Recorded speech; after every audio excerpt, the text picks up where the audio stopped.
দুদিন আগে বাড়ি কিনেছিলেন অগ্রনাথ বাবু।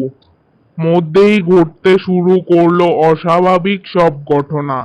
নিশ্চিত হয়ে পড়লেন অগরনাথ বাবু। এত রাতে ছাদ থেকে কান্নার শব্দ পাওয়া যায়। কেই বা ছাদের টিনে লাফালাফি করে, কেই বা মধ্যরাতে বিকট শব্দে চিৎকার করে।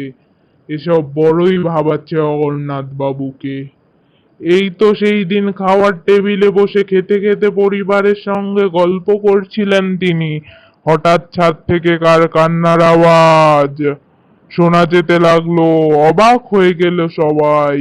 পর মুহূর্তে ছাদের টিনে শুরু হয়ে গেল লাফালাফি, বিকট শব্দ।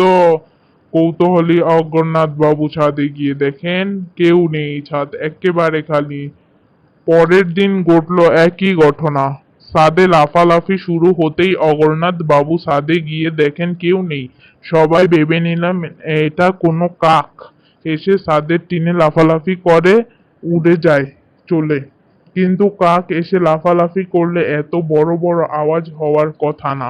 তবে লাফালাফি করার আওয়াজটা অনেক বড়, কান একেবারে ঝালাপালা করে দেয়। কিন্তু সবাই বিষয়টা নিয়ে ভালোমতো মাথা ঘামায়নি, যার ফলে আজ রাতেই ঘটে যায় মস্ত বড় ঘটনা। মধ্যরাতে সবাই ঘুমিয়েছিলেন সে যার রুমে। একা একা ঘরে ঘুমাচ্ছিলেন অগরনাথ বাবু একমাত্র ছেলে 15 বয়সী অরুণ। কিছুক্ষণ পরেই শুরু হলো লাফালাফির আওয়াজ। জেগে উঠলো অরুণ, বুঝতে পারলো আওয়াজটা কোথা থেকে আসছে। একটু ভয় ভয় করতে লাগলো তার। শেষ কৌতূহল থামাতে না পেরে ছাদে উঠলো অরুণ। ছাদে গুটগুটে অন্ধকার, চারদিকে চাঁদের ঝাপসা আলোয় কিছুটা স্পষ্ট দেখা যাচ্ছে। এই দিকে ওই দিকে চোখ বোলালো অরুণ। হঠাৎ দেখলো ছাদের রেলিং এর উপর দাঁড়িয়ে এক মেয়ে, লাল শাড়ি পরা, তার সমবয়সী হবে। মেয়েটি পায়ের দিকে তাকাতেই চমকে উঠলো অরুণ। মেয়েটি রেল ওয়েইং এর উপর দাঁড়িয়ে আছে, তার পায়ে দুই আঙ্গুলের উপর ভর করে। যে কোনো সময় পড়ে যেতে পারে। অরুণ জিজ্ঞেস করলো, কে তুমি, এখানে কেন? কোনো উত্তর এলো না। আবারও প্রশ্ন করলো অরুণ, কে তুমি? আবারও কোনো জবাব এলো না। তবে এবার মেয়েটি ঘুরে তাকালো। অরুণ তাকে দেখে অবাক হয়ে গেল। এ এক কেমন চেহারা, পুরো গাল রক্তে, মুখটা বিকৃত হয়ে গেছে রক্তে। হঠাৎ অরুণের সামনে চলে এলো মেয়েটি, গলা টিপে ধরলো অরুণের। শ্বাস নিতে পারছে না, মাথা ঘুরছে। হঠাৎ মেয়েটি শূন্য তুলে অরুণকে আছাড় মারলো ছাদের রেলিংয়ে। এগিয়ে এসে আবার উনুনের গলা টিপলে ধরলে সারা শরীর ঝরে পড়ছে তার রক্ত। সে নিজে ছাড়িয়ে নেওয়ার সর্বদা চেষ্টা করছে, কিন্তু পারছে না। কিছুক্ষণ ধস্তাধস্তি হলে তাদের মধ্যে এক পর্যায়ে মারা গেল অরুণ। পরের দিন সবাই ছাদে গিয়ে দেখে অরুণের লাশ পড়ে আছে। সবাই অবাক হয়ে গিয়ে কান্নায় ভেঙে পড়লেন। সেই দিন আশেপাশে প্রতিবেশীদের কাছে জানায় 2 বছর আগে এই বাড়িতে নাকি এক পরিবার থাকতো। তাদের নাকি ছোট একটি মেয়ে ছিল। সব সময় প্রিয় লাল শাড়ি, সব সময় পরে থাকতো লাল শাড়ি। একদিন লাল শাড়ি পরে নাকি ছাদ থেকে লাফালাফি করছিল, হঠাৎ ছাদ থেকে পড়ে মারা গেল। অকালে মৃত্যু ওই মেয়ের আত্মা নাকি এখনো এই বাড়িতে ঘুরে বেড়ায়।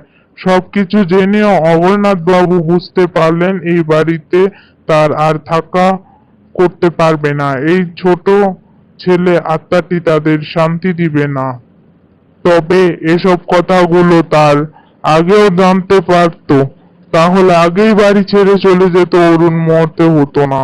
সবাই হতাশ, ভেঙে পড়ছে। অরুণের মা, অগরনাথ বাবুর স্ত্রী, ঘর তাদের খালি হয়ে গেল। পরের দিন তারা ব্যাগ গোছাচ্ছিল বাড়ি ত্যাগ করার জন্য।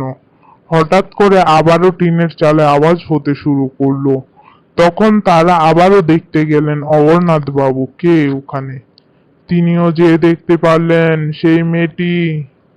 যখন তার গলা চিপতে আসবে তখন মেয়েটিকে জিজ্ঞেস করা হলো, তুমি কেন এখানে, কেন এসেছো, মানুষকে ক্ষতি কেন করছো? মেয়েটি কোনো জবাব দিল না, সাথে সাথে মিশে গেল হাওয়ায়। তখন অরণ্যাথ বাবু অনেক কান্না করেন তার ছেলের জন্য। তারপর তারা ওই বাড়ি ত্যাগ করে। তো আপনাদের কাছে গল্পটি কেমন লাগছে অবশ্যই কমেন্ট করে জানাবেন, আর এরকম যদি গল্প পেতে চান চ্যানেলটিকে সাবস্ক্রাইব করে পাশে থাকবেন। আশা করছি গল্পটি ভালো লাগবে, ভালো লাগলে লাইক করবেন, কমেন্ট করবেন। আপনাদের কোনো গল্প থেকে থাকলে ওটা আমাকে বলে যাবেন কমেন্টে, আমি ওটাও বলে দেওয়ার চেষ্টা করব। আপনাদের কেমন গল্প পছন্দ ওটা কমেন্টে বলে যাবেন, আমি ওইরকম গল্প দেওয়ার চেষ্টা করব।